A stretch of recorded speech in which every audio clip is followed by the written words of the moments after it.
The surcharge on the carbon equivalent that's being charged is being charged and passed through. It was charged at the refinery level, and then that was passed through. And so those dollars have to be collected at some level.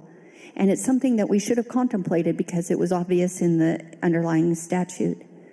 And the fact that this policy had time to be developed to exempt 3 sectors of our economy, our aviation, our marine, and our agricultural economy, because they are absolutely, fundamentally unable to bear this surcharge and remain viable in the economy.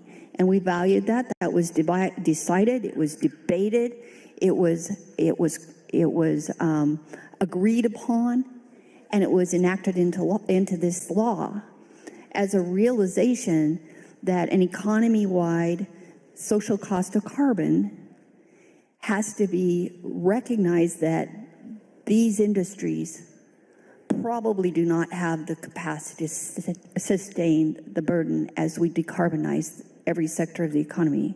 So that pass-through should not have been done. It should have had rules developed, and it did not have those rules developed. So as a result, we're now taking money that is not that which is the state's. It's not allowed.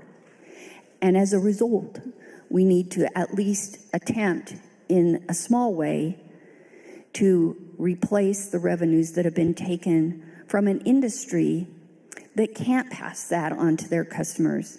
It doesn't impact the price of food at the grocery store because the producers in the agricultural industry globally are in a global market, and their prices, they're one of the unique fundamental base of the economy, and they're totally dependent upon supply and demand. The price for my industry, the wheat industry, is determined on the Chicago and Minneapolis exchange. It's competitively set every day. I get my price twice a day on my iPhone. In the time that we've been in the legislature, the price of wheat has dropped over $2.50.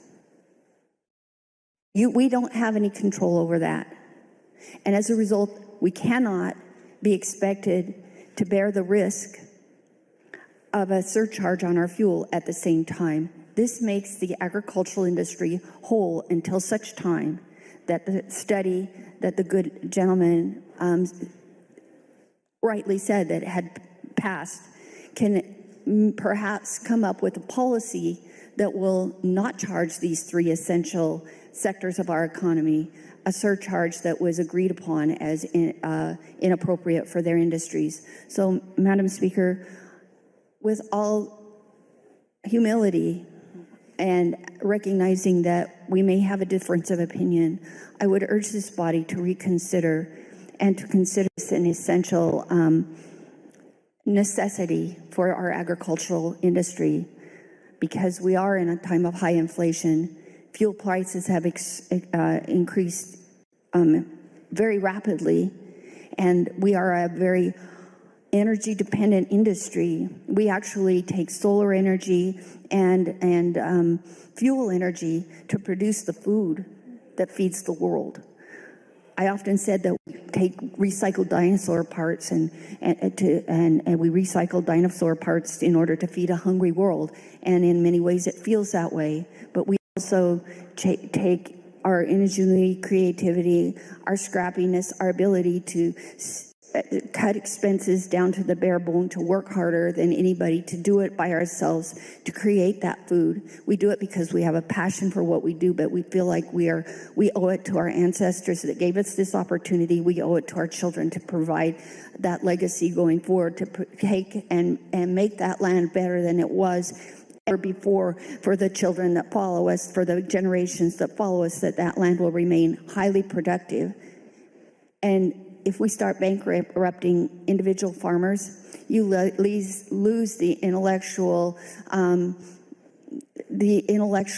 the knowledge base from that individual farmer, you lose it forever. And losing that knowledge base is what makes that stewardship possible. And we can't do that. We can't do that. And that's why it's important that this amendment be taken, because this was inadvertently causing disruption in the agricultural economy. And we're already seeing the strains and the stress. We're seeing the people realize that they are not going to be able to pencil another year, and they're going to lose something that's been in their family 3 and 4 generations. And it's just because of a mistake, something that didn't get done, an oversight of an agency. And we should never let that happen in this state, because we have the greatest agriculture in the nation, in my opinion. We have the best farmland, and we have the best farmers. And so I beg you, from your conscience, please take and support this amendment. Thank you.